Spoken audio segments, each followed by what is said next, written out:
welcome back. I'm DaShannon Lovin, your friendly librarian, and I'm back with some book love, so let's chat. I recently listened to a podcast where, no, it was not. It was a YouTube. I'll see if I can find it and link it. It was one of those grabbing titles like the latest book talk controversy or the latest booktube controversy. I don't know, whatever it was. Of course, I listened while I was doing whatever. And his point was that nobody watches YouTube videos about book reviews.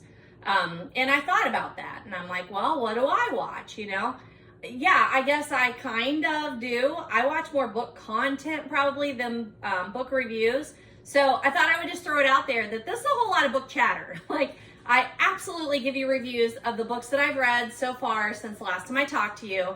I show you what I'm bringing into my library or what I'm sending out. I talk about book news, but really this is just book chatter. So I hope that works for you. I don't even know where I'm at on subscribers, 300, maybe 400 subscribers. You can look, I don't know. And I'm always happy if I get anywhere from 50 to 100 views on a video. And when I say happy, I think I just mean it tells me that somebody is enjoying those videos. I really enjoy doing this because it helps me process my reading and my bookish content that I enjoy, like all the news, all the stuff. And it helps me process that. So I guess that's my, hey, here's what I'm here for. And if that's what you might be here for, then you might be in the right place. So I just thought I would share that with you at the very beginning here. But welcome back. This is my library.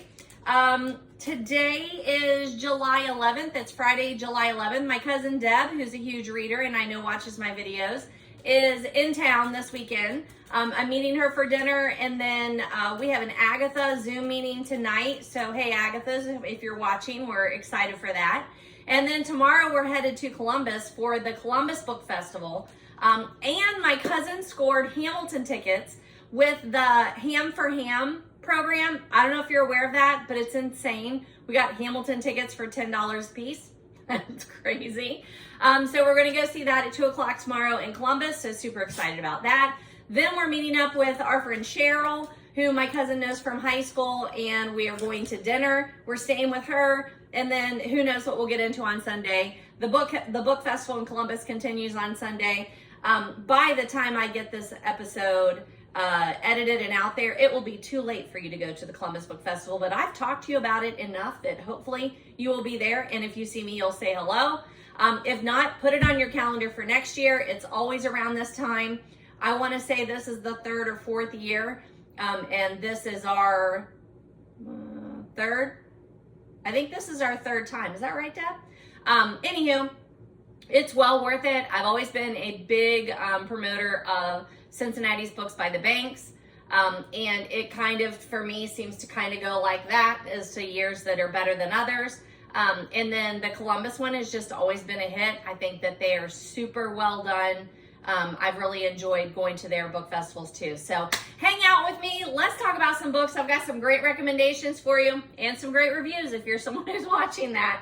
And then some revisits and then a bit of a book haul. And today I've been trying to rearrange my content a little bit so that after about an hour I stop filming and then edit, so that I'm trying to keep them more around that hour mark. You can always just listen to my videos. You don't have to be watching, but I love this particular format because I'm able to be in my library with you in case you're looking for a little ASMR, and also so that I can show you the eye candy that books usually are. So hang out for a minute. I'm gonna move all of our stuff around and get settled, and then we'll talk some more. All morning, so about 2 hours-ish, while I was cleaning, preparing for company, putting up laundry, I've been listening to Devil's Breath by G.M. Mallier. I've talked to you about this series before. I think this is number 6 in the series. I love this series. It's a true murder mystery series. It is not cozy, but it is quaint. I really, really love it. But I'm only 44% in, so I won't be talking to you about this book. We'll save that for the next one. So hang on for a minute. All right, So got settled in a little bit. I have a lot of books to talk to you about. The last time, according to this, that I filmed was June 5th, and we are now at July 11th. So I've really been trying to, you know, at least once a month. I would love to do more than that, but at least once a month, make sure that I'm coming on here and talking to you so that I'm only giving you like a month's worth of reading. But this summer has been a whirlwind. If you've been watching my channel at all, you know that I am a teacher. I teach high school, mainly freshmen, and I talk about that a little bit within my videos, but I try not to be too heavy on that because that's not the purpose. However, it is a big part of my life, and that means I get summer. So please don't fault your teachers for having some time off. If you do truly appreciate your educators, then one way to show us that is not to act like that we don't deserve to have a little time off in the summer. Anywho, so the first week I got my head back on straight. The second week I flew to Florida to my cousin Deb's for the week. The third week I came back and we immediately went to Lake Cumberland. That was an unplanned trip, but my husband was supposed to go fishing in Michigan and the weather was rocky there. So one of the guys that was going with them has a cabin on Lake Cumberland, cabin-ish. So he was like, hey, we'll just go down to the cabin for the week and DaShannon and Stella can come along. Thank you. So spent that week reading on the back porch. If you follow me on social media, like I shared tons of like lovely ASMR rain pictures and videos. It was lovely. I read Tom Lake there, which was perfect. What's this one? It was just lovely. So that was a week of reading. And then 1, 2, 3, yeah. So then I had to be back that next week because my dad had a big medical procedure that we've been trying to get him to since about January. So that took a while. But finally we got him admitted. He had the procedure. I stayed in the hospital with him for the first 3 days. And then we brought him back to my sister's to recuperate. And I didn't get home for another week there. So, wow. That was a lot, but again, I got to read and relax, and he recuperated great. We're not completely out of the woods, but we are doing pretty good. So then, what is that? 1, 2, 3, 4, ha! So then last week was the holiday week for July 4th, and my son and daughter-in-law came into town, and they have not been here in a summer in a very long time, and ridiculously, I was asked to be the Grand Marshal of the Blanchester 4th of July Parade because the theme was reading, like read a book for an adventure or something like that. I can't remember what the exact thing was, but it was all about reading. So when people think of reading, luckily they think of me. So I got to throw out a ridiculous amount of candy at that parade, and they were here for that, and that was really fun. We had a couple of get-togethers.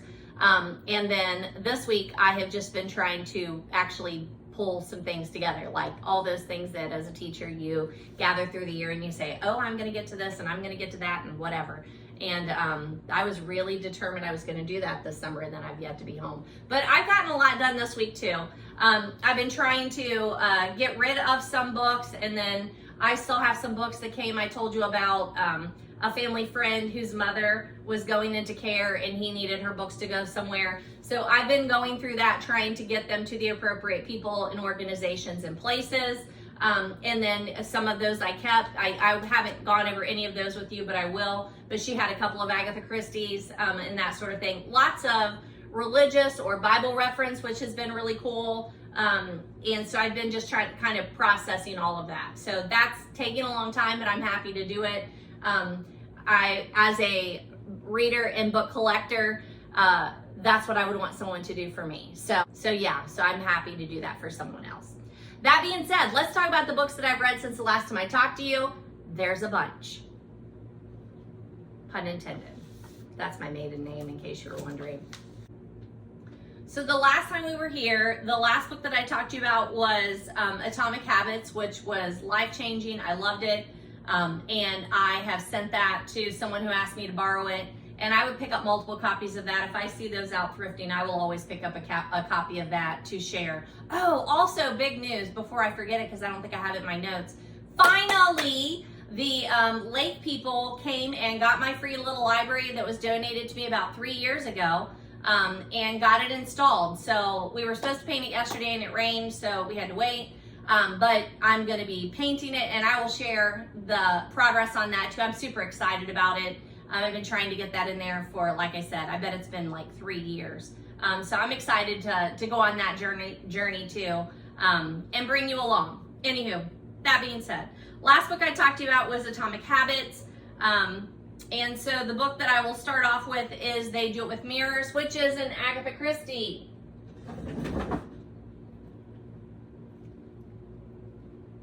Oh, let's change that date. So the last time we were here was Wednesday, June 5th.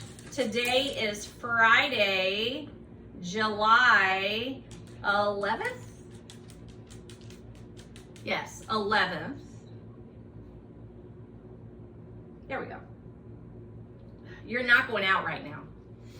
So that way you can just know anytime you're reading this, like, hey, here is when I videoed it. I always think that's a good thing to know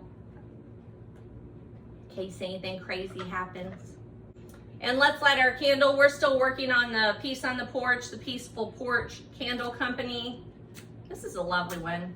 I'll share with you a picture of something that I picked up this week when I was taking my dad to his 2 weeks post-op appointment. I had seen on TikTok or whatever, I think it was TikTok, who knows at this point, but the bookstore, Bath and Body Works wallflowers, which I didn't even know what that was. I literally had to say, I don't know what you're talking about, when he was like, oh, the seller was like, oh, it's the wallflower, blah, blah, blah. We only have one left, blah, blah, blah. I'm like, I don't know what a wallflower is. You're actually gonna have to describe to me what's going on here. I just saw this online and thought, I wanna see what it looks like. And then I purchased it, and I purchased the scent thing that goes with it, and I already love it. It's a little mini projector too, so it projects bookish images on the back of the wall, and then it's like a night light, and it's an air freshener. Super, super cute. I'll put a picture in here somewhere. But anywho, let's start off with They Do It With Mirrors. I feel like, is it gonna be right here? Where's my, oh, I don't have a copy of it. So I finished reading this, and then I took it to my cousin Deb's in Florida, and because I only take a personal item when I'm flying to Florida and back, which is a backpack. I had finished reading it. I took it down there because we had our Agatha meeting while we were down there, but then I just put it in a box, and then she mailed it back to me. So I will be getting that soon, but I don't have it for you here. I forgot all about that, but that's okay. So if you've been on my channel at all for any amount of time, you know I'm reading Agatha Christie in chronological order. We started in 2022. I'm pretty sure that's right. And this is the 5th Miss Marple book that we have discussed, and number 50 something. Number 56. So number 56, Agatha Christie, that we have read in chronological order. We read a couple past the number 56 when they came out, like Halloween Party, Murder on the Orient Express, and The Nile. God, what is that called? Whatever. But we read all those whenever there was big hubbub coming out about those. But this is number 56 in chronological order. The number 5th Miss Marple, They Do It With Mirrors. I don't know why we don't pay more attention to those titles. The one we're doing tonight is Funerals Are Fatal, or the other title is After the Funeral.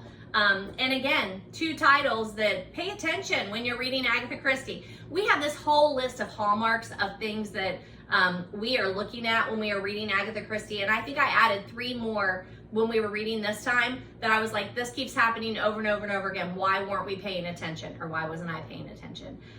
So I really enjoyed this one. I would highly recommend it if you are an Agatha Christie lover, or if you've never read Agatha Christie. This would be a great one to do. It is a Miss Marple. Hercule Poirot is my favorite of the Agatha Christie sleuths, but I'm liking Miss Marple. I don't know. I just feel like I don't know as much about her. Now, granted, this is only the 5th Miss Marple, and the one we're doing tonight is the number 33 Hercule Poirot. So we have been with Hercule Poirot 33 times. We've only been with Marple 5 times. So I'm sure that plays into it too. But I enjoyed it. This was an odd one that she doesn't come into play until about halfway through the book, I feel like. I mean, it's a long time before Miss Marple comes in, and I always think that's super interesting. And as much as we have been doing this for years, so 23, 4, 5, for 3 years, I really don't do a whole lot of reading prior to reading the book. So I do all of my research afterward. Speaking of that, I'm glad I do, because this morning I was reading the Agatha Christie compendium about the one that we're doing tonight, and they mentioned another adaptation because the movie is not by the same title. It's not Funerals Are Fatal or After the Funeral. It was called Murders, I don't know, Murder something. And I'm like, how would I have even known that? And I think I printed out the Wikipedia and read it, but it's just, I don't know, it's not showing up. So that's very odd. Anywho, neither here nor there. They Do It With Mirrors was really fun. I listened to the audio. I watched the adaptations on TV. They were all well done. I really liked it. It's not my favorite, but I enjoyed it. And I enjoyed getting to see a little bit more about Miss Marple. So that's number 40. Number 41 was The Mighty Red by Louise Erdrich. Now, my friend Stephanie, colleague, she teaches beside me. I think she's been reading quite a bit of Louise Erdrich, and she is the one who told me to read The Mighty Red, so I did. I have 2 other books by Louise Erdrich, The Night Watchman and The Last Report on the Miracles at Little No Horse. So Stephanie, if you're wanting another read, I have a couple.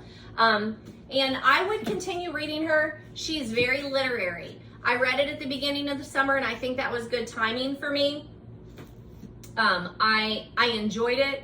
The Mighty Red reminds me of those other literary writers like an Anne Patchett, like a Barbara Kingsolver. There was one that just kept coming up over and over again that I was like, oh, this reminds me so much of that book, but of course now I can't think about it. But this was my first Louise Erdrich, and I would definitely read her again when I'm looking for something literary. It's heavy, it's dark, it takes a long time for the story, and I like that kind of reading. If you're someone who you're either a new reader or you're really just more into the more modern fiction hits you in the face at the beginning, and they take you on this really wild, fast ride the whole time with lots of crazy stuff going on. That is not usually literary fiction. Literary fiction takes its time to deliver the story, to set things up, for you to get to know people. This one reminds me of like those stories where there's a lot of disappointments along the way. So it's a little heavy, it's a little dark, and there's big things to take away from it. That's literary fiction. So, you know, it's interesting.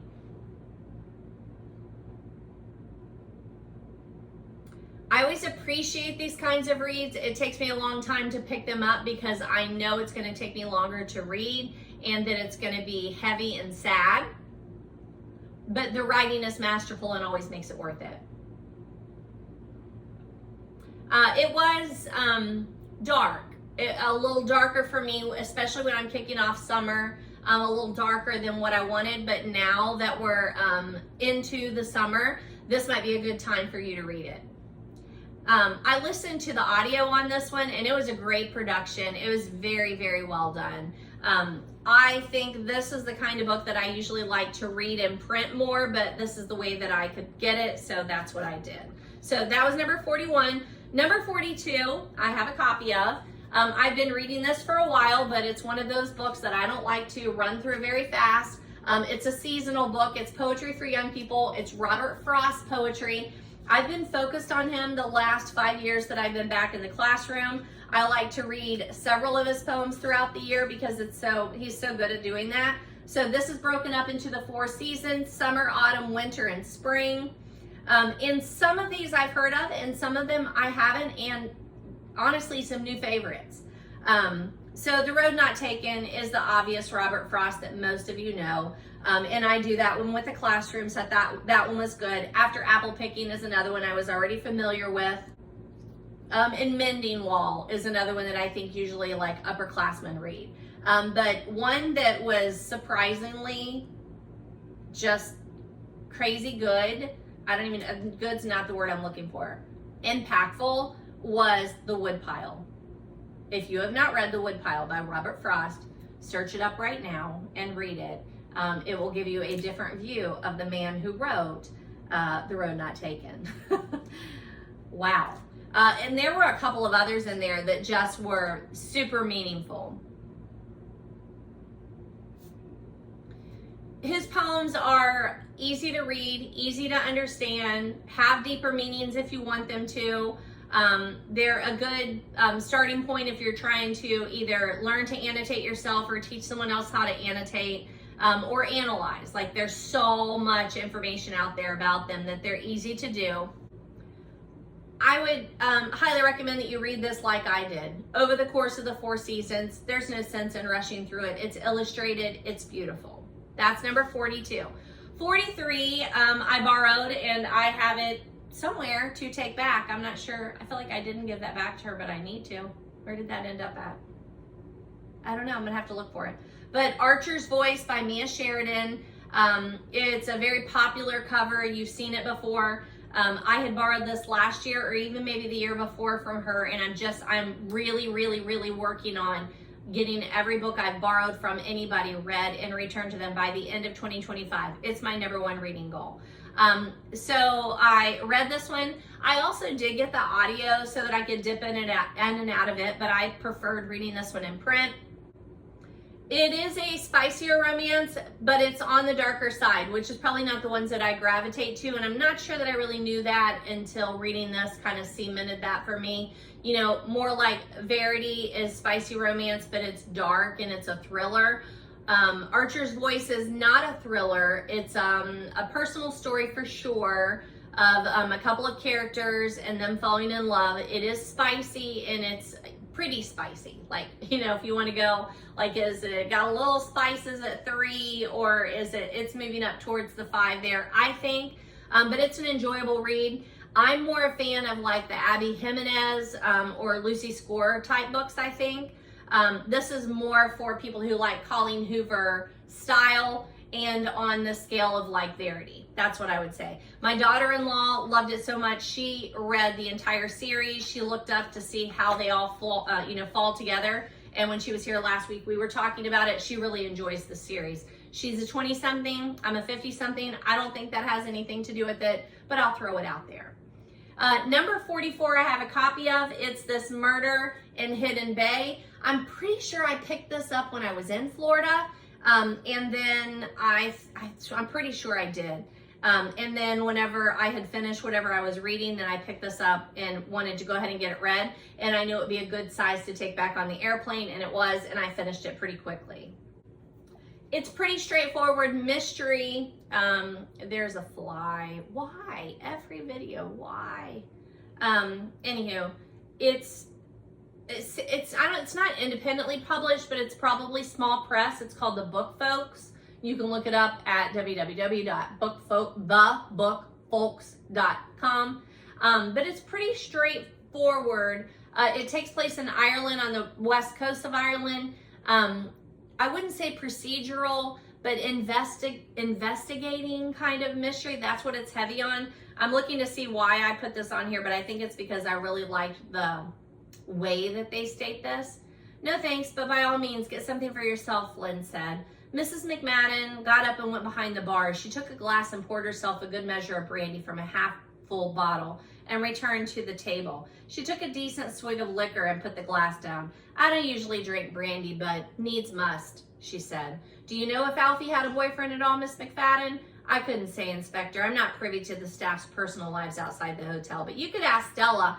It was up Stella. She was like, what? Not you. It was a pretty straightforward mystery. I enjoyed the unraveling of it. Let's see why I have another one on here. Oh, I thought this was pretty how it stated it. The sky was largely clear, with just a few cotton wool clouds moving lazily from east to west, and although it was cool, the autumnal light was flattering the place. She wondered to herself how such evil could prevail in such an idyllic location. That was a beautiful paragraph. So I really, really like it. I would highly recommend it. This does say this is the 13th standalone title in the best-selling series of the mystery set on Ireland's west coast. So you could pick up more. I want to say there were more there whenever I was there. Deb, if you're listening, I'm pretty sure I got this at the library bookstore and that there was a whole shelf of them. If not, it might have been at the Goodwill bookstore, and there was a whole set of them. But small press, really enjoyed it. Would highly recommend David Pearson. I'll be following him. That was number 44. Number 45. I did it. I read Ann Patchett's Tom Lake. This has been out there for a long time. Reese's Book Club chose it. Ann Patchett owns the bookstore in Nashville. Parnassus, I love her social media account where she and Captain something, Nemus, is that right? I'm not sure. Where they give book chats all the time, book recommendations. Maybe that's what I do. I give you more book recommendations than book reviews. I don't know. I take it with a grain of salt. That's what I know. But Tom Lake has been mentioned by numerous people. I know that our book club, several people had read it. It didn't make the list this last year, but in August we will be sitting down to make our next year out, and this is going to make the list. This is going to make the list. It needs to be talked about. It's a beautiful book. Tom Lake is a location. This is another book that I borrowed from my friend, Miss Glenn. So I will be giving it back to her. This is set in the spring of 2020 as the pandemic is hitting. It has nothing to do with the pandemic, but what is masterful is how Ann Patchett uses that pandemic to make it the setting where these girls have come home, adult girls have come home. There are some that were already there living close to where the parents were, and they're all going through the pandemic together, where you're in small groups, there aren't big gatherings, they're talking a little bit about the pandemic, but not enough for it to be a heavy part of it. Super good. I loved it. Slice of life novel, I would say that's kind of it. The main character is talking to her daughters about a previous relationship that she had with a famous person. His name gets brought up and she starts kind of telling you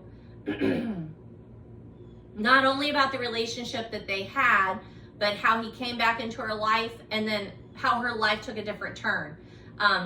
It's super, this happens where children do not see their parents as actual human beings that had lives prior to them being a part of their life. It's lovely. I loved it. And for those of us who lived through the pandemic, there are so many little things in there that you're like, yeah, that is what it did. That is something. It provided downtime for families to talk more together. You weren't rushing around because life had stopped. Most of us were either working from home or not working. And it just provided a slower time to reminisce about things. And that's what this whole novel does. She is reminiscing about the life she had, and she's telling her daughter some of that, but not all of the sort of details, right? I'm surprised it didn't win the Pulitzer. I thought it had, and then as I'm reading it, I'm like, surely it did. And I, did a little searching up, and I'm like, God, it didn't? That's insane. I'm sure it won tons of other awards. When was this published? It's been out there for a while. You can see, I've heavily marked it up. I want to say I also picked up a copy of this when I was in Florida, so when my copy comes in, I'll trade these over before I return this to Anne. I was looking, 2023. So how crazy that she must have either wrote this during the pandemic or right after. And then this is a book that I feel like takes a long time to write. So just super interesting. She reminds me a lot of Barbara Kingsolver. A term that has come up several times lately, I think from listening to the podcast From the Front Porch by Annie B. Jones, who has a book out of her own that I haven't read yet. But she talks about completist, having an author that you read all of their works.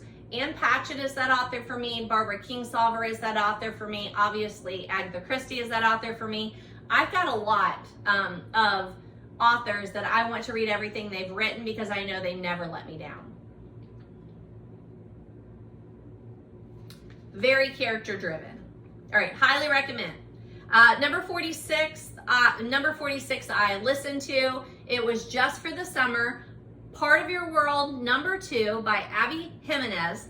And I read these out of order. I don't know what happened. I read Yours Truly, which was the second in this series. And then I realized it was a series, but I read that one back in May of 2024, so just a year ago. That's crazy. I was listening to it on audio, and then I picked it up at McKay's Used Books in Nashville, which I still haven't shown you my book haul from that, and I'm not doing it today. I haven't gone through them, but that's okay. And then I realized it was part 2, so I went back and read Part of Your World, part 1 in February of this year, 2025. So if you're looking for that video around February, then I saved this one for the summer because it says Just for the Summer, right? And I'm glad I did. It is very good on summer reading. I loved it. I love Jimenez. I will read anything that she writes. So I guess she's going to be one of my completionist authors. Her writing is just such a good mix of spice that I like Archer's Voice has that spice. I like that spice, but I want it mixed more with a human story that is funnier, right? So I just really enjoyed that. So it's a good mix of spice, humor, and then also heart. Her characters are just such lovable characters. And for Just for the Summer, I'm like, how is that going to work? How is this going to end up? And I love how she does that with her books. You get to the end and you think this can't be the end because I don't know how you're going to make this work. And then it works. You don't have to know the character stories from the other books, but it does enhance the telling of the story. You pick up on people that they've mentioned. It works out. We were just getting so close to the end and I thought, there's no way to make this work. And I love that because it's such a reflection of life. But she pulls it off every time. So highly recommend Jimenez, Just for the Summer, but really the whole Part of Your World series. Go back to number 1 and read it in order. You don't have to, but it was nice. The next one, I got back to Louise Penny. I love Louise Penny. It's what I'm listening to now. No, it isn't. That's not true. I'm listening to Millette right now. Millette and Louise Penny, I think, are very similar styles. They're mystery. I'm not going to say dark, but they're not cozy.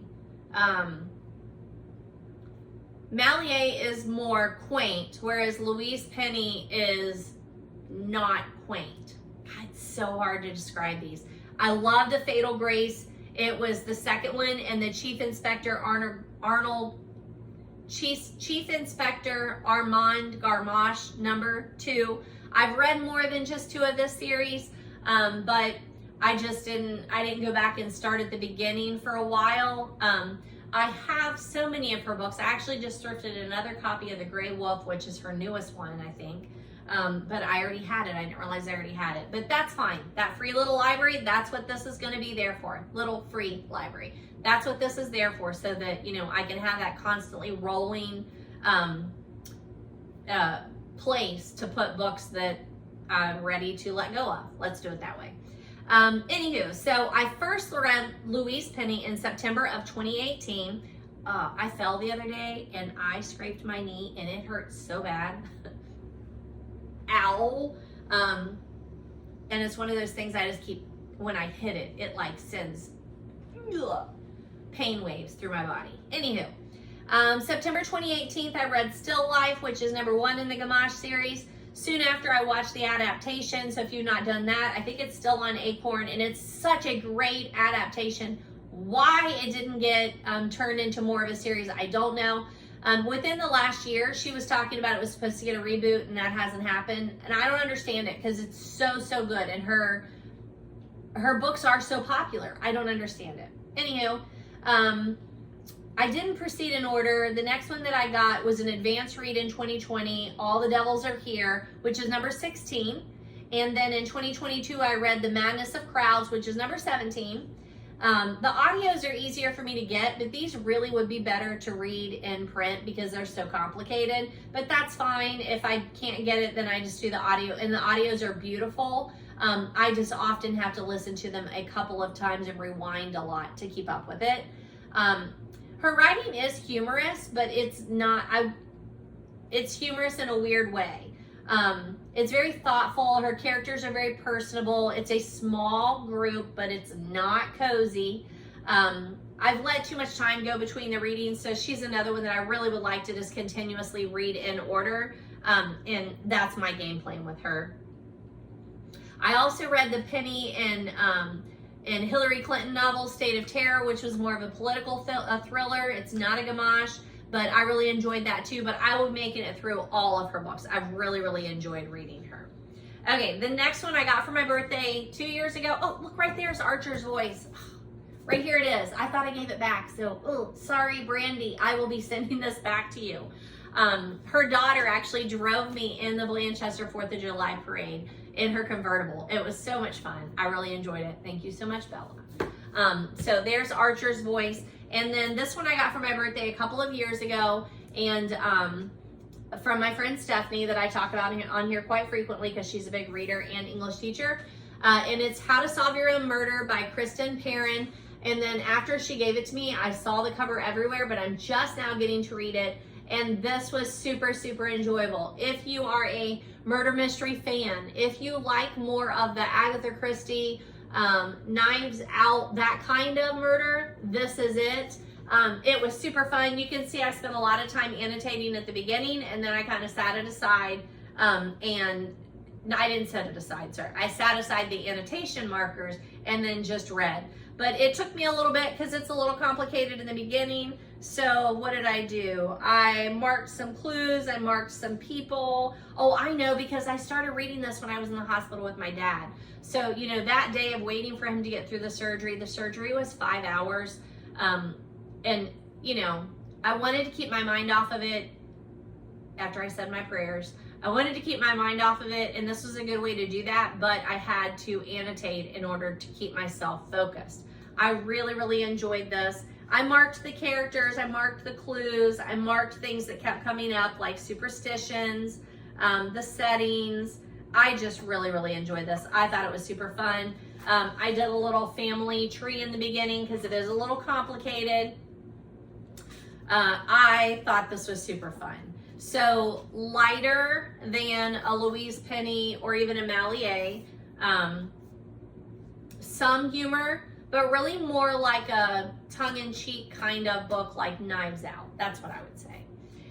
So a super fun modern mystery. I read the print book.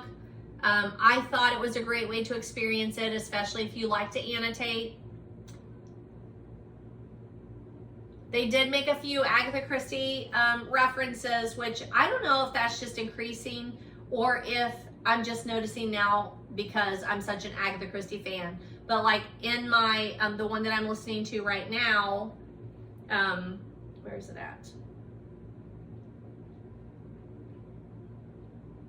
Devil's Breath by G.M. Mallier. Just maybe 10 minutes ago, they made a reference that included Closed Circle, Agatha Christie, and several other things that were thrown in there that I'm like, am I just now picking up on that, or has it always been the case? But I really enjoyed it. There are a lot of Agatha Christie hallmarks in here, like The Inheritance, you know, money driven, family drama, Birthright, Closed Circle mystery, Poison, A Country House. Like, it's very Agatha. There is some humor, but it's really more clever than it is humorous. It's not serious, but it's clever. But it's a really good read. I highly recommend it. That's my number 48 for the year. And then there's Archer's Voice. And then this one. So this is one that I've been reading for a couple of years. I actually came across this book when I was in Florida several years ago with my cousin. We were looking in some boutiques down on Dearborn Street in Inglewood, Florida. And this book was there, and I thought it was beautiful. And so I came home and I looked it up on eBay, I think it was, and secured a copy. I just, you know, I couldn't haul it was $60 if you buy it new. And I couldn't haul it back in my backpack because it's massive. So that's the reason I chose to buy it secondhand once I came back. But it's Mary Randolph Carter. or Carter as she is known. She's an author, a photographer. You can tell she's an artist. This is a beautiful, beautiful book, but there is a lot of commentary in this book on creativity, setting up a studio, how we live, how we make our lives. And it just spoke to me because, you know, I mean, I don't know if you can see, like, put this against the backdrop of my books. I am not a super tidy, tidy's not the word, like sparse. I'm not minimalist. My whole house is like a studio. I enjoy things and making little vignettes and stacks of things and inspiration and clever things, like, you know, my little book thing. My sister got this for me, and it's so neat where every page is like a little bookish quote. That's the kind of thing that I really enjoy. I enjoyed reading this. I enjoyed flipping through it, but I did finish reading it here in the last month. So I'm gonna throw that one out there. That's my number 49. The publisher or publishing house is Rizzoli. So you can see that down here at the bottom. So it's in New York. I would definitely look for more books that they put out. Really, really enjoyed it. That's number 49. Ooh, don't I have another or no? Oh, okay. So all of those were in June except for those last two were July. And then I'll go ahead and do this one because we're going to discuss it tonight, and that will start us off fresh for the next one. But Agatha Christie's Funerals Are Fatal. Look how the letters look like a coffin. That's awesome. And the original British title is After the Funeral, which is a little more telling. So pay attention to that. I'm not spoiling it for you at any, on any account. If you read, usually you forget those things before you read anyway. But it looks like I picked up this copy at Half Price Books for $5. And even though it has a cover price of 50 cents, anytime I see these vintage Agatha Christie paperbacks, I'm gonna buy them because I love them. I love how they're set up. I prefer hardback books when I'm purchasing books just because I think they'll last longer and they're more durable. But when it comes to Agatha Christie, you don't come across those very often.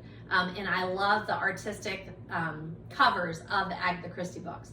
So this is the one we're talking about tonight. There's also this nice little thing here where it's got Hercule Poirot murder mystery, and it says the case of the killer who wouldn't stop talking.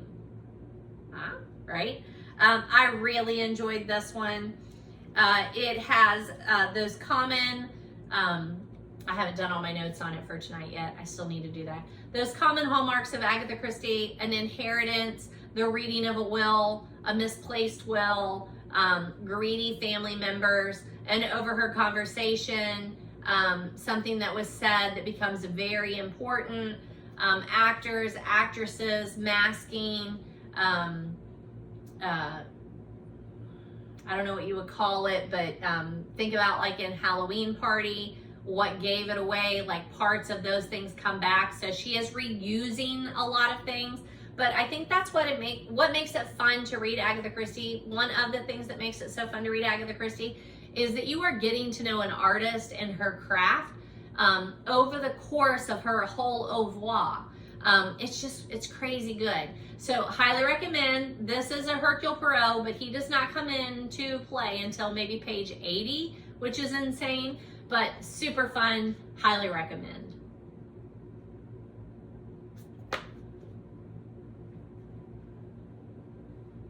All right, that says that's been 50 minutes. Ooh, 50 minutes, and I said I was going to try and cut it down. We'll see what we do. I'm not too concerned about it. I also wanted to mention that I am reading short stories. Hold on. All right, while I was getting up to get you the book that I have been reading the short stories out of, called Sometimes Magic. Look at that cover. It is a collection of outstanding stories for the teenage girl, introduced by Hallie Burnett, but the stories are by all kinds of people. So I'll just keep you abreast of these while I'm reading it, because I feel like if I don't, I won't remember the stories as much because they're short stories. But the foreword is by Hallie Burnett. It was fun. It's insightful.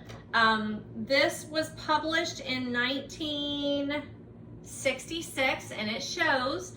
I'm not going to get any freshman girls to read this, but there are a couple of short stories that I think I am very glad I read.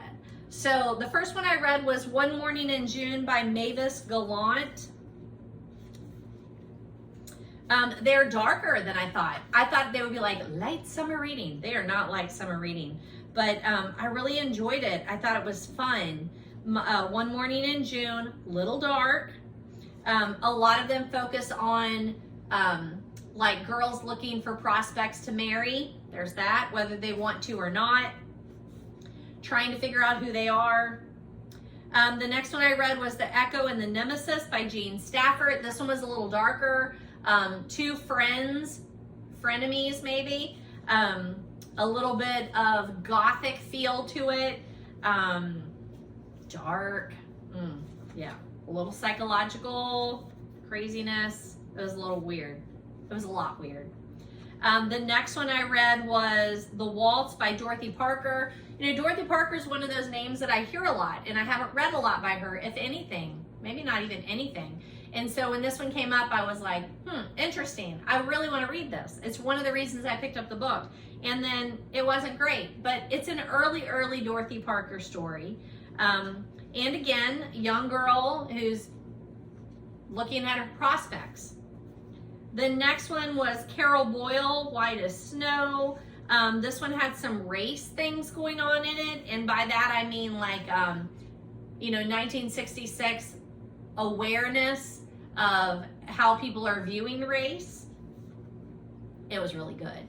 Edna St. Vincent Millay, another reason I picked up the book. Barbara on the Beach. Barbara goes to the beach with Peter. They're once again looking at prospects of a relationship. And then the last one I've read so far is B.J. Schuette, The Calling. And it has like the feeling of a boy who is being called to be elsewhere, like in the form of service or wandering, that sort of thing. They're weird. These are weird. And then look at my bookmark. This is the Book Lady Bookstore. I think, is that in Charleston? Savannah, Georgia. In Savannah, Georgia. Look at that bookmark. It looks like Edward Gorey. I don't know that it is. It doesn't say that it is, but it looks like it. Yeah, it doesn't say. Anywho, so I did want to show you that because I've been reading in that. Also mentioned in my cup of love here, my friend and coworker Melissa Wallace bought this for me for Christmas years ago, and I love it. I mean, it's just so perfect the way that it fits in your hand, and the fact that it says cup of love. I think she said she saw it like on my like Pinterest board of like things that I liked or whatever, and bought it off that, which I thought was so super thoughtful. But I'm not drinking coffee this morning. I know I'm getting cocktails tonight with the girls when I go to meet my cousin and friend Carol at Mint Bistro in Milford. So if you're in Ohio, in the Cincinnati area, Mint Bistro is awesome. I'm gonna have to go let Stella in. She acted like she's gonna have a heat stroke out there, and she might because it's really hot today. But I'm not drinking coffee this morning. I am drinking the Khalifa. I bought the, I think that's how you say the brand name, the key lime like refresher. It's in this weird shaped bottle. It's like a fruity drink. It's interesting. If you like key lime, it's good. It won't be a repurchase for me. Let me go let Stella in. All right, you can see I already have another can here on the side. This one is interesting. I bought it because my cousin mentioned the fact that she liked ginger, and I went to the North Star Cafe in Kenwood Mall, again here in the Cincinnati area. I'm not sure how long they've been there, but it was phenomenal, and they make their own ginger ale, and it was phenomenal. My mom got the regular, like the margarita that they have. It was phenomenal. So I saw these and picked them up, and I'm not sure. So it's Shaftesbury cider, yuzu ginger. So I picked it up so my cousin can try it, because I always like that. Like I enjoy trying new things. And this one is an adventurous blend of cider, citrus, and spice. So we'll see. I love cider. I don't think she's a big fan of cider or beer. She likes cocktails. But I thought this one might be a good one to try. It tastes a little too beery for me. All right, in some of the last couple of videos, I forgot I did see that I finished my reading list bookmark that I started in January 2025 with my book number 40. So that one now is just a bookmark. So just wanted to share that one with you. I don't know where I picked up this bookmark. It says enjoy the next chapter. Maybe that was the name of the little bookshop. I don't know. Anywho, but the last couple of, hit that scab again. That hurts like the dickens. But I had picked up one of these or two of these in a thrift store in the last couple of videos, and then I knew I had some here, so now I can't remember which ones I thrifted and which ones were here. But How to Be a Gentleman, A Contemporary Guide to Common Courtesies by John Bridges, and How to Raise a Gentleman, A Civilized Guide to Helping Your Son Through His Uncivilized Childhood by Kay West. And then, so then I think I had this one, and this is the one that I thrifted, and then I had this one.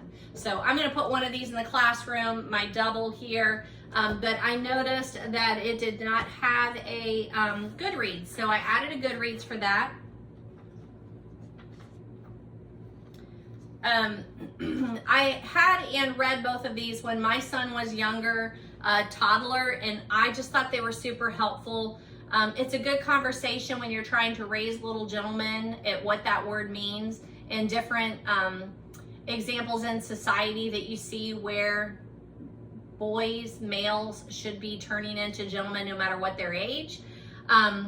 So it has etiquette, it has manners, it talks about dress, like how you put outfits together, like pertaining to dress, hosting parties, office behavior, many other topics. But it's a great little guide to have around, read, and then pass on, or just have out. It's one that you could flip through. It's a cute little one that you could just flip through. So for instance, this How to Raise a Gentleman, let me look. Let me see something that I might have underlined. On arrival, a young gentleman finds the guest of honor and wishes him a happy birthday. He participates in all the party activities. A young gentleman does not thrust his present in the birthday boy's face, nor does he make disparaging comments about the other gifts. Like little stuff like that. I just thought it was super cute and honestly quite helpful whenever I was parenting. So there was that one, and that's the same thing there. This is just the Brooks Brothers copy. It still has the Brooks Brothers price on the bottom for $28, and then the How to Be a Gentleman. So How to Be a Gentleman, same thing. It has all those little things, and you can see mine's a thrifted copy that I picked up for $2 somewhere. I did not underline anything in this one, but this has things like how to order a bottle of wine, how to end a conversation, how to behave at a party, how to seat a table, when to send a thank you note. I just really love this. There's a Joseph A. Bank price ticket in here for $14.99. I don't know what the heck you could buy there for $14. Oh, it must be for the book. They must have bought this book the first time at Joseph A. Bank. That's interesting. So I guess those kinds of Joseph A. Bank and Brooks Brothers are both carrying these books, as they should. But yeah, so love that. But I wanted to add that because it did not have a Goodreads the last time I talked to you. Actually, neither one of them then how to be a gentleman or how to raise a gentleman. So I put the reviews out there for both of those. And highly recommend. They would be good parenting books if you have someone that's going to be a parent anytime soon, and you can get a copy of these books. They would be great gifts to give to them. The other one that I needed to revisit was this Why We Broke Up. This was a discarded copy from the Blanchester Public Library, so I picked it up at the library book sale. And it's Daniel Handler, who is the same person that writes the Lemony Snicket under the Lemony Snicket pseudonym for the series of Unfortunate Events. This is such a beautiful book. I just remember it so much. It is young adult. By young adult, I would say high school, because there is a relationship. This couple is together. You get all of these little things that she is giving him back because they've broken up, and she talks about like each item in their story together. And the whole time you're learning of their story, you're like, they're perfect for each other. Why would they ever break up? stupidity at the end whenever you realize what happened to cause her to break up with him. You're just like, yeah, young love and young stupidity. But it is definitely one. See this Maria Coleman, if I'm not mistaken, she also is the illustrator. I'm looking right now. It is. She's the illustrator in Food Rules by Michael Pollan. She's the same illustrator. That is awesome. I just realized that whenever I read her name. But highly recommend it. It didn't have a Goodreads out there, so added one for that. I read it back in 2014 and it still sticks with me, and I still recommend it today to lots of students, especially those students that like a good romance story that doesn't necessarily have to be by a female. The other one that I wanted to throw out there was Night Circus, because I just realized that the audio of Night Circus is automated by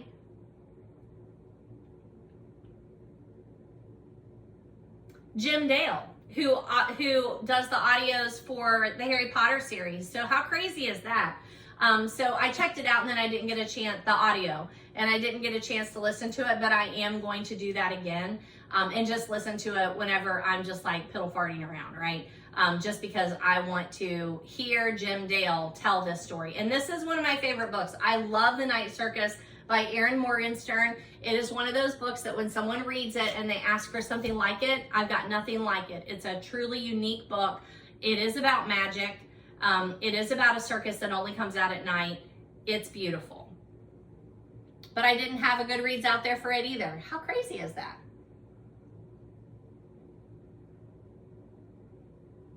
I was listening to a podcast just here lately, and they made mention that it was automated, or that it was narrated by Jim Dale. They also compared it to a Donna Tartt book, and I haven't read her, so I definitely want to read her if she's anything like The Night Circus. I would really like to hear that.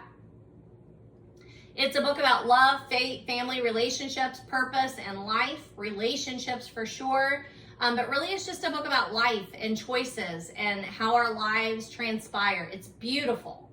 I also like going online and looking at Erin Morgenstern's artistic work. It's lovely. I haven't read anything else by her. I just haven't put my hands on it.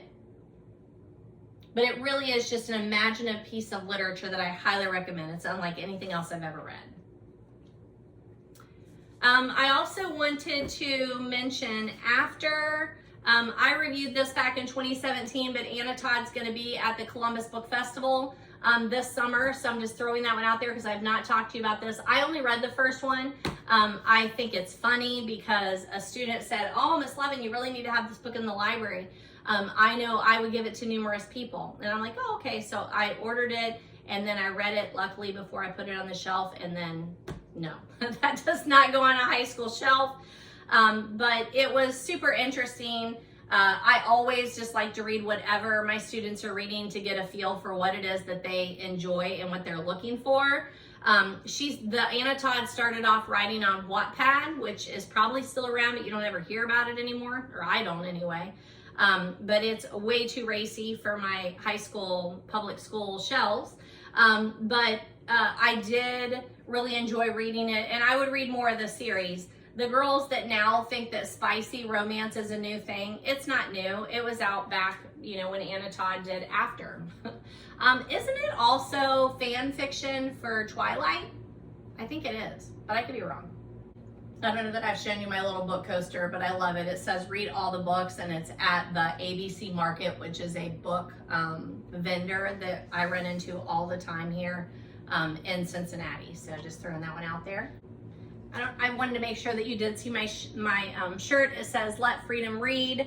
I bought this specifically for the parade for July 4th. And it's from Pippi Post, which, if I'm not mistaken, Pippi Post is also the book flip thing that I showed you earlier in the video. I'm pretty sure that's where that's from. So just throwing that out there. Visit Pippi Post. I did read several magazines, so I'll find those for you too while my dad was in the hospital. And this is one of those where women create. I think my husband's cousin's wife, Emily, gave this to me.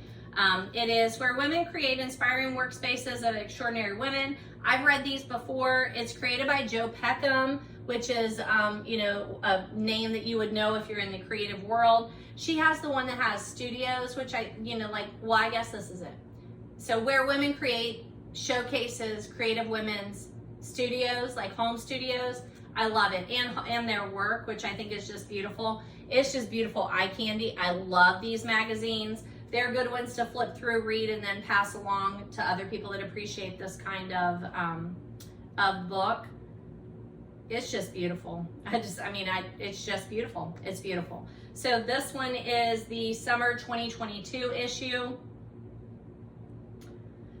In the hospital, believe it or not, we were at Jewish Hospital across from Kenwood Mall or Kenwood Town Center.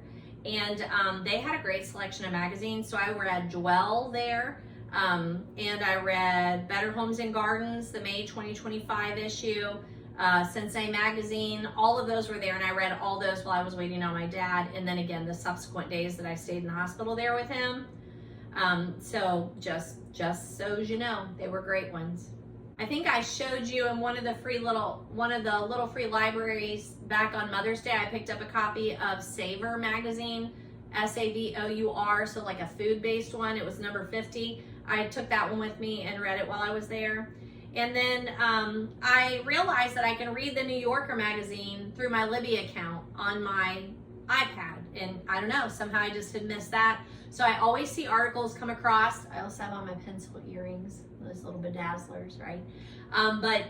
I always see articles come across from that magazine that I want to read, and I think you get like 5 free a month or 3 free, something like that. And I always exceed. I'm always getting stopped and paywalled. So I figured out how to get those on my Libby account, and now I'm perusing those every month. So throwing that one out there too, just in case you're a Libby user and you hadn't thought to look to see if your Libby, your library, you can get the New Yorker magazine for free on your Libby account. The Atlantic was not on mine. That was another one that I really wanted to read some online articles. It comes across a lot, but it wasn't on there. I wanted to mention a couple of podcasts I've been listening to lately. I'm pretty sure most of these I've talked to you about before, but I'm just going to throw it back out there in case you are looking for podcast recommendations. A Beautiful Mess, I've caught up on that this summer. Elsie Larson is her name, and her sister, Emma Chapman, I think it is. I love their podcast. It started off, she's a crafter, and that's how I started off listening to her and following her, a scrapbooker, that sort of thing. But they have opened and closed many businesses over the years, and they've gone on, lots of different adventures together. And I just like their content. So highly recommend A Beautiful Mess. Accused is a local, Cincinnati area true crime podcast. So if you're a true crime podcast person, Accused is really good. I'm on season 4. All About Agatha, I'm getting caught up on. I always listen to the current one. I still haven't listened to one for tonight though, so I got to do that today. I plan to do that while I'm thrifting. And then my daughter-in-law mentioned a podcast called Call Her Daddy. And it was, I think I may have already told you this on this video, but she was like, yeah, she has this interview with this girl who had an affair with the president, Monica Lewinsky. And so I jotted it down, and then I listened to that particular episode on Call Your Daddy. Is that it? Call Her Daddy. And it was super good. Really appreciated that conversation, and I will listen to more by that particular creator. I mentioned the Bath & Body Works, and I'll put a picture here of the Bath & Body Works Wallflowers, the home fragrance plug that is the bookstore. It is lovely. A couple of other terms that have been thrown around while I'm listening to some of these bookish content people.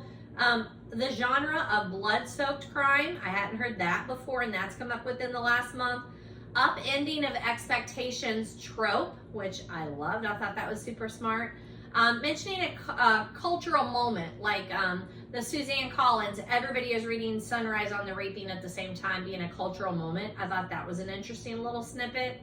And then trust exercise. That one I've not gotten my head wrapped around a lot, but I saw it come up, so I jotted it down. We've talked about romantasy, and that's been very popular here lately. Oh, another trope, old men preparing to die. Like a man called Ove. I didn't think about that being a trope, but it kind of is. Getting the gang all back together is a trope that got mentioned. Or one last heist or one last job. That's come up quite a bit lately. So I'm just throwing those out there to you in my bookish content, that's what I've been coming across in the last month. I wanted to remind you that if you have not yet read Tomi Adeni's, I don't know if I'm saying that right, but Children of Blood and Bone, that they are turning that into a movie here soon. I don't have an update for it, but I'm just throwing that out there to remind you. Michael Conley, where we listen to Bosch and Bosch Legacy, where if you're watching those shows, those are based on books by Michael Conley, and there's a new one out called Ballard, and I had also read that particular book. What's her first name? I can't think of the first name, but that's a super good series. I've enjoyed that one, but that came out on Prime on July 9th. Emily Henry, I've been telling you all of her books are getting turned into movies. So the one date that I added was People We Meet on Vacation is supposed to be on Netflix on January 9th. So I will throw that out there.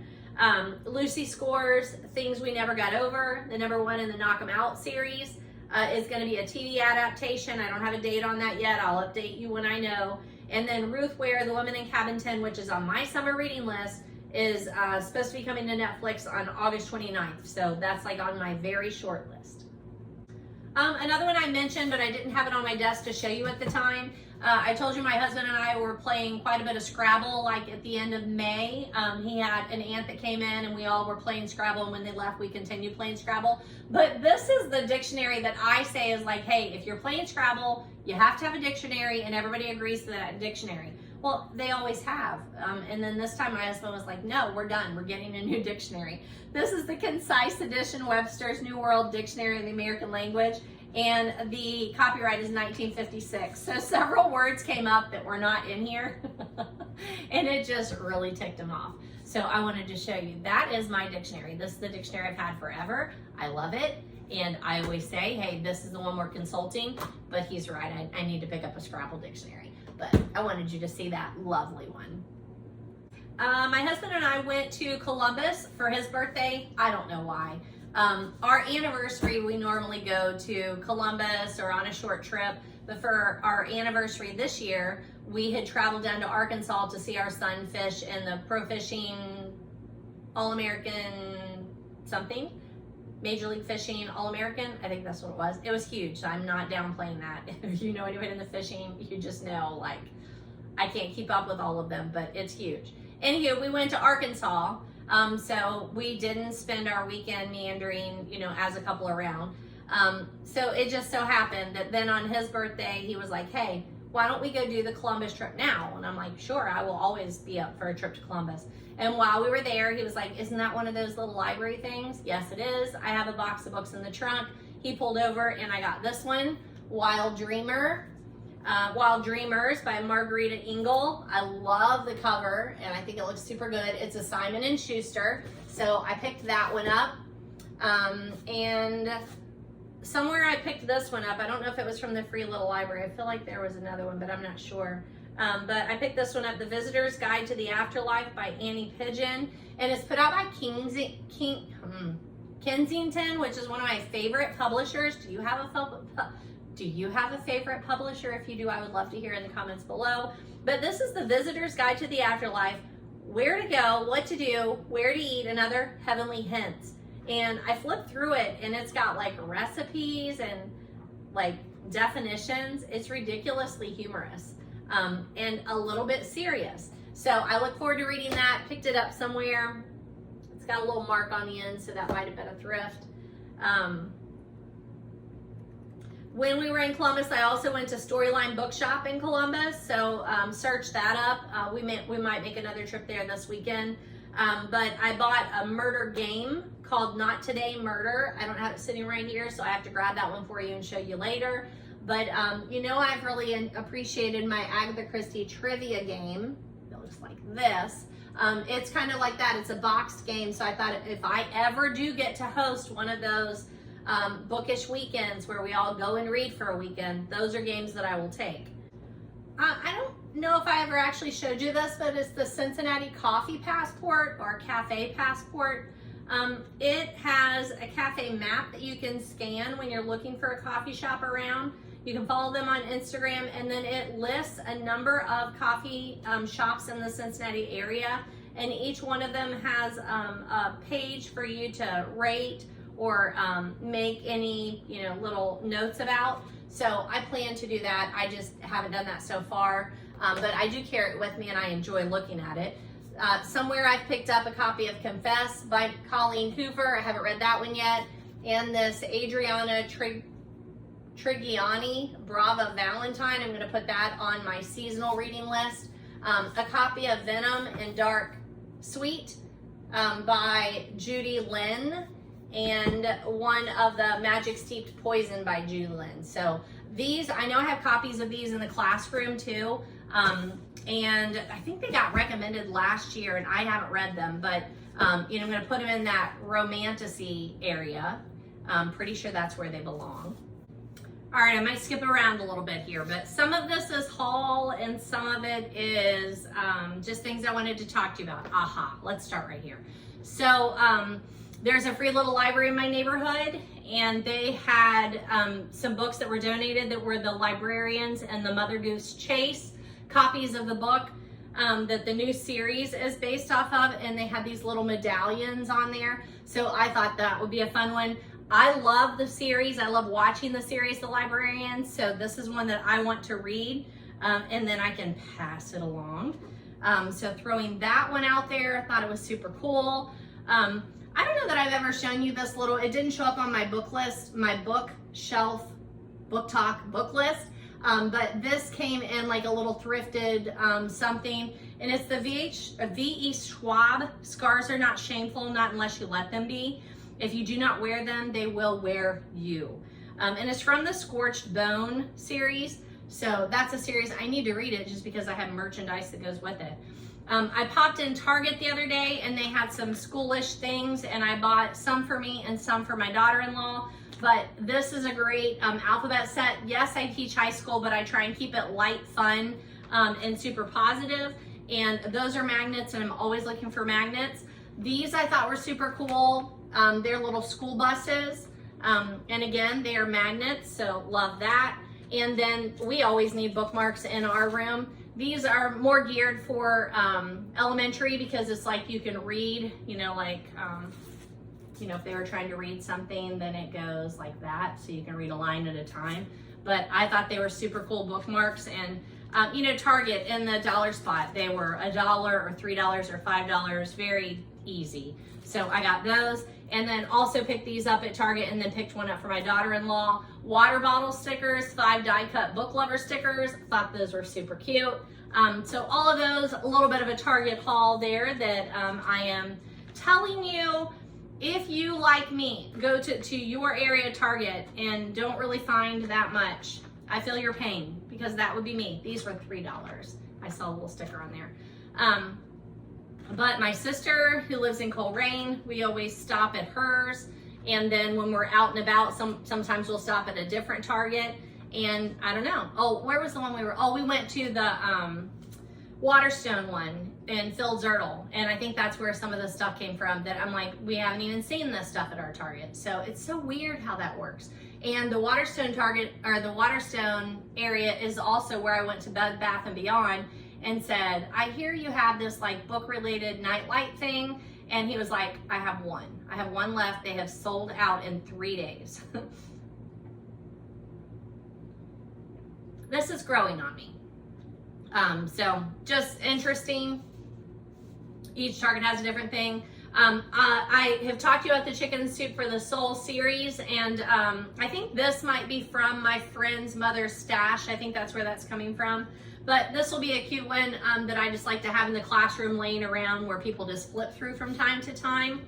I got a copy of the Complete Humorous Sketches and Tales of Mark Twain out of her collection. And Agatha Christie is missing the cover, but it's still an Agatha Christie, so I will still keep it. N or M, By the Pricking of My Thumbs. I got that copy from her, and A Caribbean Mystery from her. So a couple of Agathas out of the collection that he said I was happy to. That he said hey, you might want some books here that my mom has and I need help getting rid of them. So I was like, hey, I'll come take everything. And then I'll keep if they're Agatha's, I told them immediately, like, I would like to keep those. And then I will make sure I find a good home for the rest of them. So there have been a couple of places that I've taken them and dropped them off at that I thought people could use them, some Bible reference kind of things. I've just sent some to thrift if they're ones that I don't think have a particular audience.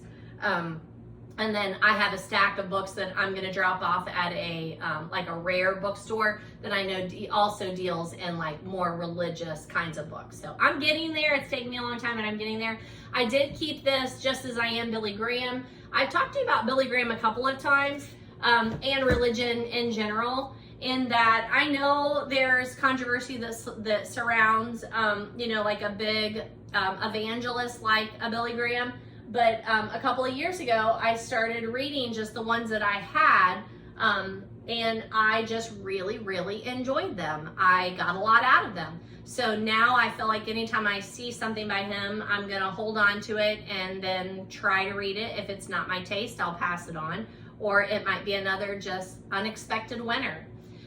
So I'm gonna throw those out there. I think I picked these up in Free Little Libraries. I don't know if I've got, let me see if I've written any of those down. Oh, I also wanted to mention our library does this where you can pop in and grab a craft. And this one is a wish bracelet that you put together and then you wear it and you make a wish, and when it falls off, your wish will come true.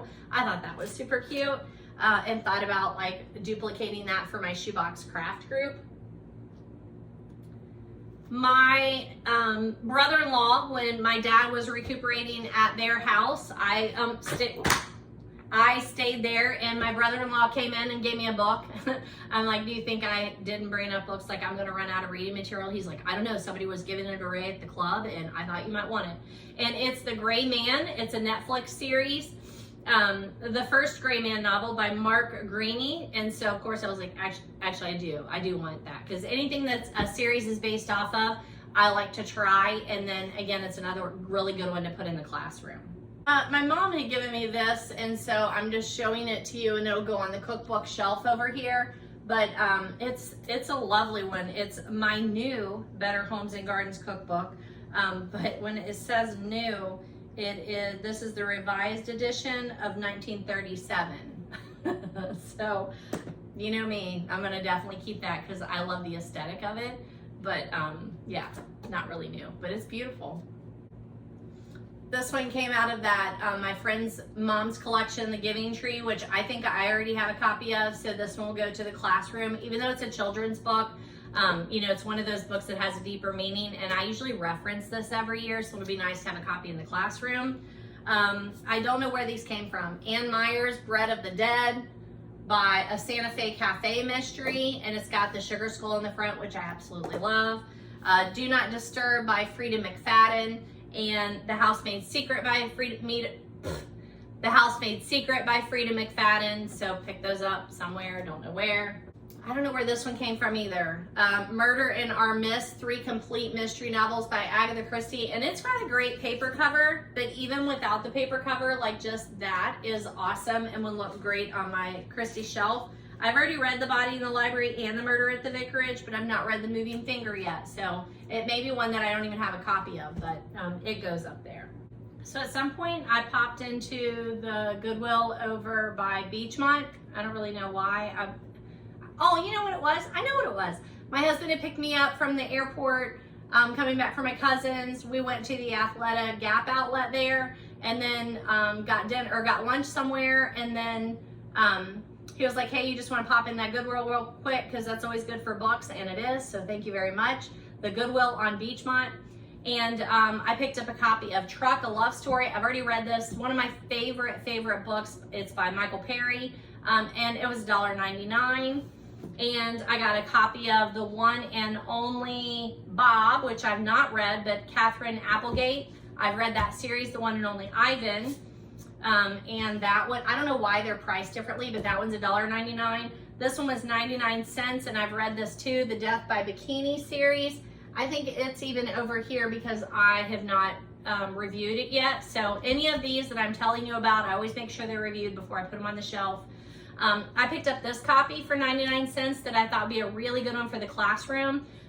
Lisa Turkhurst, I'll start again on Monday. I don't know, we'll see after I read it if it's good for that. Found 2 Agatha Christie's 99 cents, Witness for the Prosecution, and Third Girl. I'm pretty sure I already have copies of these, but always good to pick them up so that I can pass them along to one of our other Agathas that might not have a copy of it. This was also $1.99. Look how beautiful. This is The Call of the Wild by Jack London, which I love this book. And this is illustrated by Miles Kelly. And so just super cool adaptation here. So I love that. That's a beautiful copy. That is a beautiful copy. And then, I'm not sure where this came from. I don't see, but it's 100 quick writes, fast and effective free writing exercises that build students' confidence, develop their fluency, and bring out the writer in every student. I'm currently taking a class through Dominion University out of California, I think. It's 7 hours or 6 hours. I don't know. It's 150 actual hours of work this summer, so it's quite a bit. And some of that is professional reading, so I'm trying to gather the ones I've read so far and see how I can implement those into my lessons. That's part of my project. I'll get there.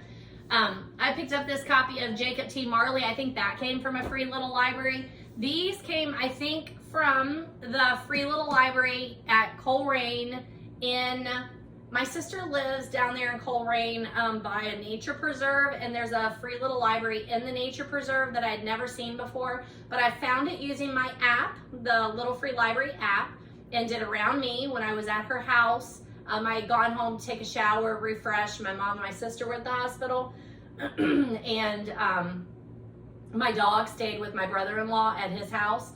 And so I just kind of took her for a walk at the nature center and then walked in and saw this stuff. So I picked up Jamie Brenner's Blush. And again, I had an armload of books that I dropped off. So don't think I just pick up books in Little Free Libraries. I do, but I trade them. Or I just leave them. There were, we stopped at the one on the Loveland Bike Trail by Paxton's the other day when I took my parents out for breakfast. And I just remembered the last time I was there, they needed children's books. So I took a handful of children's books and just left them in there. But this is cool. So this is Ruth Bader Ginsburg, The Last Interview and Other Conversations. This is a series that I've seen. I know I've seen it in Covington at the Roebling Bridge bookstore. I know they carry this series, but I have not read one in this series. So I think that's super cool. Curtis Sittenfield's You Think It, I'll Say It. This is a Reese book club. I love Curtis Sittenfield. I want to read everything she's read, so completionist. And then some of these are from just thrifting around. But Gary Paulson's Winter Dance. I love this book. I have a copy of it. I wanted to pass that one on. And then Reading Tips, Tools, Techniques, and Reminders by Jim Burke. That is another one that I think will go into my professional reading for this summer. Mitch Albums for One More Day. I don't know what this is, but I thought it looked super cool, so I had to pick it up. MES Stardust, AJ Patilla, and there is not a publishing house on it, so either self-published or a small press. And then Fall Is Not Easy. So look, those look super fun. Written and illustrated by Marty Kelly, because I will pick up anything seasonal, right? Goodwill in Loveland is another stop that I made and picked up a bunch of these. So my dad was with me when I made a couple of stops at these Little Free Libraries and just put numerous books in them. And then he was with me when we went to Loveland to the Goodwill, and I got this stack of books, and he said, I thought you were getting rid of books. Like, it's a cycle. But I couldn't pass these up. You'll see what I mean. So Paula Hawkins, who I know I like her writing, and this one was a Good Morning America Book Club book. This is The Blue Hour. And I think that Goodwill and Loveland, the books are like $2 for hardback, $1 for paperback. I think that's right, so couldn't pass it up. Here's that copy of Louise Penny's The Gray Wolf, but I already have one, so I'll just pass that one right along. But then there were these old books, and I don't know, normally I can bypass the old books, but there were several here that I was just like, I can't leave that here for $2. So this one is Irving Stone, who again, I know I really like, and it's called The Immortal Wife. The biographical novel of Jessie Benton Freeman. I have no idea who that is, but if Irving Stone is gonna tell the story, then I will read it. There was this one, a Threshold book by Booth Tarkington, which I recognize the name, and it was called 17. Again, I just was like, look at these books. Like, I don't know, I love them. This one was, it says copyright 1915, 1916, and it doesn't have it renewed, but I'm sure that's not what that is, but that's fine. I'm not looking to make money. The Mystery of the Ivory Charm by Carolyn Keene, which again, name stood out to me. Peter Cartwright, The Backwoods Preacher, and again, some of these, like, even if I don't read them, like, they make beautiful decorations. And then this one is the first one I picked up. I'm like, what the heck is that? I don't know, but I'm gonna look into it because I thought it looked super cool. So this one is Collier's Encyclopedia of Social and Commercial Information. And this one has, this edition has been carefully revised to date, New York publication, copyright 1882. I don't know. So I don't know if that's really true or not, but what I do know is they're lovely. So I'm happy to have them. Okay, is that everything?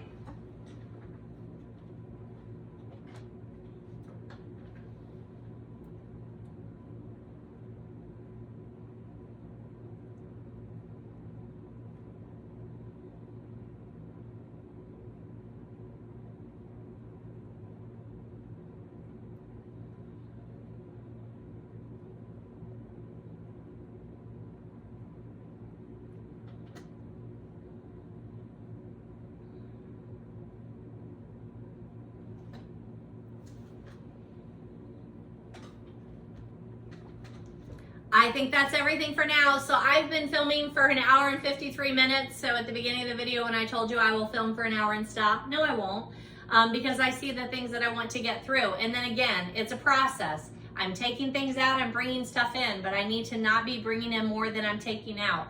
So that's a big part of the summer, right? Get rid of all of the books that I've borrowed back to their original owners, be reading constantly, and then cull the collection. So I'm working on it. All the books that I've talked to you about today, you can get for free from your public library, utilizing Libby. I'm still amazed when I have a conversation with someone and they don't know what Libby is, or they're purchasing books all the time.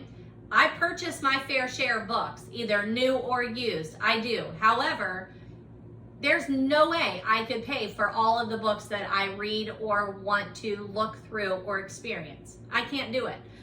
So use your public library. You can get ebooks, audiobooks, or you can go in and pick up books.